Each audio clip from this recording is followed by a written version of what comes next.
Today, I have an interesting story to share with you, set in the vibrant city of Johannesburg, South Africa. If you were a lady, especially the pretty and beautiful one, just avoid this man. Avoid him at all cost, because when he is through with you, you will have no other reason but to wish him dead.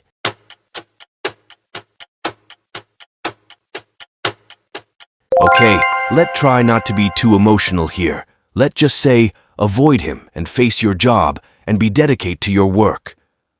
Well, it all began like this.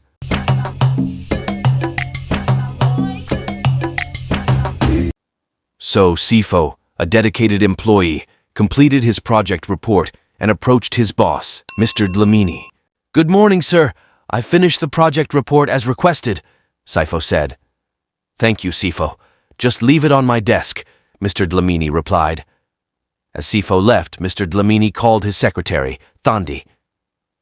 "Thandi, can you come in here for a moment?" Mr. Dlamini asked. "Yes, sir," Thandi answered as she entered the office. "Thandi, there's something I need to confess," Mr. Dlamini began nervously. "Yes, sir?" Thandi responded, curious about what he had to say. "I really like you, Thandi. I like you a lot. I was wondering if you'd like to go out with me," Mr. Dlamini confessed. Thandi blushed and replied, "Well, let's see how it goes." "Is that a yes?" Mr. Dlamini asked, smiling. "Yes, it's a yes," Thandi confirmed. "Great. Would you like to have lunch with me today?" Mr. Dlamini asked. "Sure, I'd like that," Thandi agreed. As they planned their lunch, they were interrupted by a loud commotion outside the office. Miss Mkhize, another employee, barged in furiously. "Is this what I deserve after everything?" she shouted. "What's going on, Miss Mkhize?" Mr. Dlamini asked, confused. "You know exactly what I mean. You used me and now you're firing me," Ms. Mkhize accused. "Look, I paid you well for every service you rendered. We had a mutual connection, but now it's over. I'm tired of you, and it's time for a change," Mr. Dlamini said coldly.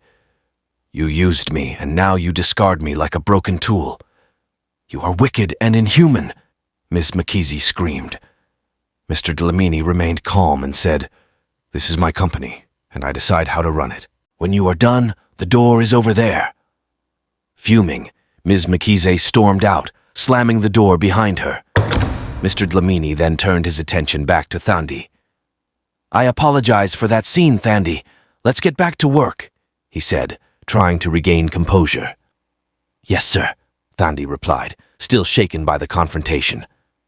Later, Mr. Dlamini called in another employee, Bongi, to discuss the latest client meeting.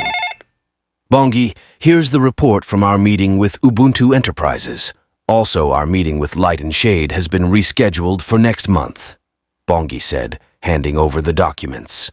"Thank you, Bongi. You're doing an excellent job," Mr. Dlamini praised. "Thank you, sir," Bongi responded, looking a bit uneasy. "Is something wrong, Bongi?" Mr. Dlamini asked. "Well, sir, you have yet to fulfill the second part of my job description," Bongi said hesitantly. "And what is that?" Mr. Dlamini asked. Bongi stammered, "I don't understand what you mean by servicing you. If it's something inappropriate, I cannot do it."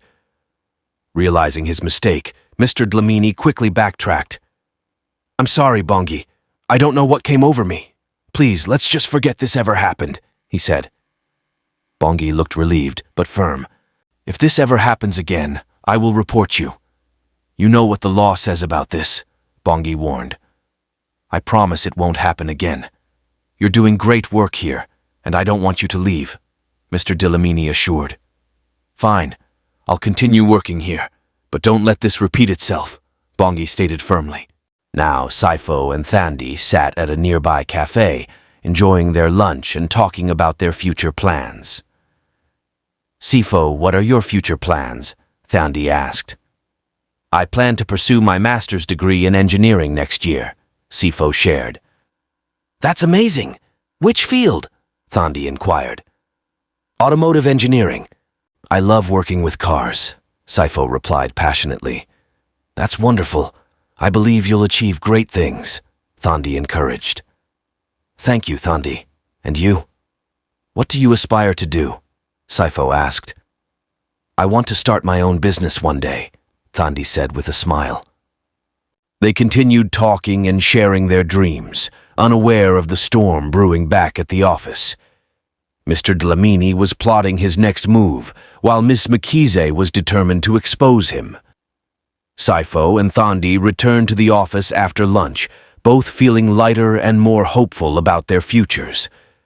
Meanwhile, back in Mr. Dlamini's office, tension was mounting as he tried to figure out how to handle the fallout from his confrontation with Ms. Mkhize. Mr. Dlamini called in his most trusted advisor, Mr. Kumalo. Mr. Kumalo, I need your advice. There's a situation with Ms. Mkhize that could potentially cause problems for the company, Mr. Dlamini confided. Of course, Mr. Dlamini. What seems to be the problem? Mr. Kumalo asked, leaning forward with concern. Ms. Mkhize is upset about being let go and has accused me of improper conduct. I need to make sure this doesn't damage our reputation, Mr. Dlamini explained. Mr. Kumalo thought for a moment before responding. We need to handle this delicately. Perhaps a generous severance package and a written recommendation could pacify her, he suggested. Yes, that might work. Make the arrangements, please, Mr. Dlamini instructed. Right away, sir, Mr. Kumalo replied, heading out to manage the situation. Meanwhile, Thandi couldn't shake the uneasy feeling she had about what she had witnessed earlier. She confided in Sipho. Sipho, there's something I need to tell you, Thandi began. What's on your mind, Thandi? Sipho asked, noticing her troubled expression. It's about Mr. Dlamini. I overheard a conversation between him and Miss Mkhize. It seems there might be some serious issues going on, Thandi said cautiously. Sipho frowned. Serious issues? What do you mean? Thandi explained the confrontation she had witnessed earlier. Sipho listened intently, his expression growing more serious. That sounds bad, Thandi. We need to be careful. If what you heard is true, it could affect everyone in the company, Sipho said thoughtfully. I agree. We should keep an eye on things and maybe even talk to Mr. Kumalo. He seems like someone we can trust, Thandi suggested. Good idea. Let's stay alert and see how this unfolds, Sipho agreed.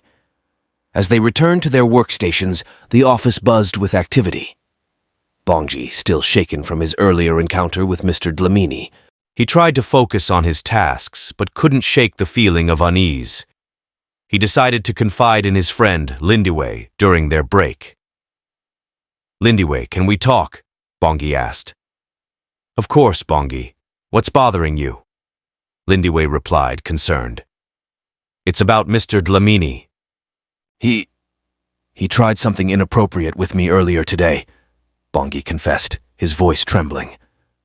Lindiwe gasped. Oh my, are you okay? Did you report it? I threatened to report him, and he backed off. But I'm still worried. What if it happens again? Bongi said, feeling vulnerable. We need to support each other and stay strong. If it happens again, we'll report him together. You're not alone in this, Lindiwe reassured him. Back in Mr. Dlamini's office, Mr. Kumalo returned with an update. Sir, I've spoken to Ms. Mkhize and offered her a generous severance package along with a glowing recommendation. She seems more agreeable now, Mr. Kumalo reported. Good. Let's hope this settles things, Mr. Dlamini said, relieved but still wary of potential backlash. As the day ended, Sipho, Thandi, Bongi, and Lindiwe gathered outside the office. They shared their concerns and decided to watch each other's backs, forming a pact to support one another. The next day, a surprise visitor arrived at the office. A young woman named Zandile entered, looking determined. She marched straight to Mr. Dlamini's office, bypassing his secretary. Excuse me, Mr. Dlamini. I need to talk to you, Zandile said boldly. Mr. Dlamini looked up, surprised by her sudden appearance. And you are? My name is Zandile. I'm here to talk about my sister, Ms. Mkhize, she declared. Mr. Dlamini's face tightened. What about her? She told me everything, and I'm here to make sure justice is served, Zandile said firmly. The room fell silent as Zandile's words hung in the air. The atmosphere grew tense, with the impending confrontation promising to reveal more secrets and challenge the fragile peace within the company. The atmosphere in Mr. Dlamini's office grew tense as Zandile stood her ground, her eyes locked onto his. "Ms. Mkhize told you everything?" Mr. Dlamini asked, his voice wavering slightly. "Yes, she did, and I'm not going to let this slide." "You can't keep mistreating your employees and think you can get away with it," Zandile asserted. Mr. Dlamini took a deep breath, trying to maintain his composure. "Look, Zandile, I understand your concern. I've already offered your sister a generous severance package and a recommendation letter. Let's not escalate this further." "Money and letters won't fix this, Mr. Dlamini. My sister deserves justice, not hush money. If you don't address this properly, I will take this to the authorities," Zandile warned. Before Mr. Dlamini could respond, the door opened and Thandi walked in, carrying some files. She stopped abruptly when she saw Zandile. "Excuse me, sir. I didn't know you had a visitor," Thandi said, trying to read the room. "It's all right, Thandi. This is Zandile, Ms. Mkhize's sister. She's here to discuss some concerns," Mr. Dlamini explained, trying to sound calm. "Nice to meet you, Zandile," Thandi said politely, though she could sense the tension. Zandile nodded, her gaze softening slightly as she acknowledged Thandi. "Hello. I hope you're not facing the same issues my sister did." Thandi hesitated, glancing at Mr. Dlamini before replying, "We're all working through things here. It's important that everyone feels safe and respected." Zandile looked back at Mr. Dlamini, her resolve unshaken. "This isn't over. I expect real action, Mr. Dlamini. Not just for my sister, but for everyone here. I'll be watching." With that, Zandile turned and left the office, leaving Mr. Dlamini visibly shaken. Thandi stood there, uncertain of what to say or do. "Thandi, let's get back to work. We need to keep things running smoothly," Mr. Dlamini said, trying to regain control. "Yes, sir," Thandi replied, handing him the files and stepping out of the office. As Thandi walked back to her desk, she couldn't help but feel a mix of worry and determination. She needed to talk to Sipho, Bongi, and Lindiwe about what just happened. They needed to stay united and prepared for whatever might come next. Later that day, during a break, Thandi gathered the group in a quiet corner of the office. "Guys, something big just happened. Zandile, Ms. Mkhize's sister, confronted Mr. Dlamini," Thandi whispered urgently. "What? What did she say?" Sipho asked, his eyes wide. "She knows everything and demanded justice. She's not going to let this go," Thandi explained. Bongi looked worried. "This could get messy. We need to be ready for anything." Lindiwe nodded. "Agreed. We need to support each other and document everything. If anything inappropriate happens again, we report it immediately." The group agreed, feeling a renewed sense of solidarity. They returned to their desks with a plan, knowing that they had each other's backs. Meanwhile, Mr. Dlamini was on the phone with Mr. Kumalo, discussing damage control. "Mr. Kumalo, we need to manage this situation carefully. Zandile is serious and we can't afford a scandal," Mr. Dlamini said, pacing his office. "Understood, sir. I'll prepare a statement and arrange a meeting with Ms. Mkhize and her sister." "We need to show that we're taking their concerns seriously," Mr. Kumalo responded. "Good. Let's get ahead of this before it spirals out of control," Mr. Dlamini said, hanging up the phone. The next day, Zandile returned to the office with Ms. Mkhize. They were both determined and ready for their meeting with Mr. Dlamini and Mr. Kumalo. The air was thick with anticipation as they entered the conference room. Mr. Dlamini stood up as they entered. "Thank you for coming. Let's discuss how we can resolve this matter amicably," he began. Zandile crossed her arms. "We're here to make sure this doesn't happen to anyone else. We want real changes." Mr. Kumalo nodded in agreement. "We understand. Let's work together to ensure a safe and respectful workplace for everyone." As the meeting continued, Thandi, Sipho, Bongi, and Lindiwe watched from their desks, hopeful but cautious. They knew this was just the beginning of a long process, but they were ready to face it together. The meeting between Zandile, Ms. Mkhize, Mr. Dlamini, and Mr. Kumalo continued for hours, with heated discussions and tense negotiations. Eventually, they reached an agreement. Mr. Dlamini would implement stricter policies to ensure a safe and respectful work environment, and Ms. Mkhize would receive a public apology and a fair severance package. As they left the conference room, Zandile turned to her sister.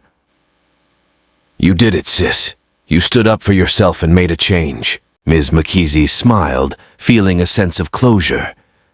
"I couldn't have done it without you, Zandile. Thank you for being by my side." Thandi, Sipho, Bongi, and Lindiwe watched from their desks, feeling inspired by the outcome. They knew the workplace would be different from now on, safer and more respectful. A few days later, Mr. Dlamini gathered the entire staff for an important announcement. The office was quiet as everyone waited to hear what he had to say. "Thank you all for being here. I want to address recent events and the changes we will be implementing to ensure our workplace is one of respect and dignity. First, I want to publicly apologize to Ms. Mkhize for my behavior. It was inappropriate, and I am deeply sorry. We will be introducing new policies and training to prevent this from happening again," Mr. Dlamini said, his voice sincere. He continued, "As part of our commitment to change, we will establish an anonymous reporting system for any grievances. We will also have regular training sessions on workplace ethics and respect." The staff listened attentively, feeling a sense of relief and hope for a better future. After the meeting, Thandi, Sipho, Bongi, and Lindiwe gathered once more. "I'm glad we stayed united through this," Sipho said. "Yes, and it's a reminder of the importance of standing up for what's right," Thandi added. Bongi nodded. "It reminds me of a story from the Bible about Esther. She risked her life to stand up for her people, and in the end, she brought about justice and change." Lindiwe smiled. "Exactly. And there's a lesson here that aligns with Ephesians 4:25, which says, 'Therefore each of you must put off falsehood and speak truthfully to your neighbor, for we are all members of one body.' We must always speak the truth and support one another." Thandi added, "And let's not forget Galatians 6:9. Let us not become weary in doing good, for at the proper time we will reap a harvest if we do not give up." We must continue to do good and support each other, even when it's hard. As they reflected on these lessons, they realized the importance of community, support, and standing up for what is right. Their experience had brought them closer and made them stronger. Months passed, and the changes in the office became evident. The atmosphere was more positive, and employees felt safer and more respected. Mr. Dlamini had become more humble and approachable, actively working to improve the workplace culture. One day, as they were all having lunch together, Thandi looked around at her friends. "We've come a long way, haven't we?" "Yes, we have," Sipho agreed. "And it's all because we stood together and stood up for what's right." Lindiwe nodded. Just like in Proverbs 31:8-9, "Speak up for those who cannot speak for themselves, for the rights of all who are destitute. Speak up and judge fairly. Defend the rights of the poor and needy. We must always be the voice for justice." Bongi smiled. "And remember Romans 12:21, do not be overcome by evil, but overcome evil with good." We did just that. They all shared a moment of silent reflection, grateful for the lessons they had learned and the bonds they had formed. They knew that their actions had made a difference, and they were committed to continuing their journey of integrity, support, and faith. And so the story ends with a transformed workplace, a renewed sense of community, and the moral lesson that standing up for what is right, supporting each other, and maintaining faith and integrity can bring about positive change. Just like the teachings in the Bible, these lessons guide us to create a just and compassionate world.